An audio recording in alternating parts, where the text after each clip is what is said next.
Lelah.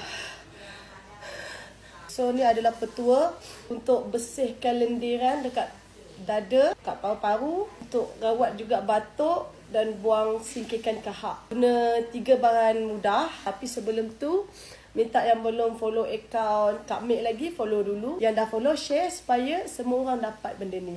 Memang aku amalkan lah sebab hari Selasa aku start batuk, hilang suara. Hari ni dah ada suara sikit tapi kau masih rasa ketat dada tau. Bila kau rasa dada kau ketat, ni adalah petua dia tau. Kalau orang yang merokok ke apa memang sangat bagus juga.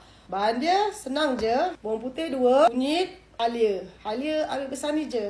Ini untuk 1 kali minum. Nak rebus boleh, tapi aku malas. Campur air. Ni air betul-betul panas Okay, next campur madu. Bismillahirrahmanirrahim. Kacau. Tak sedapnya. Demi sihat ku terpaksa.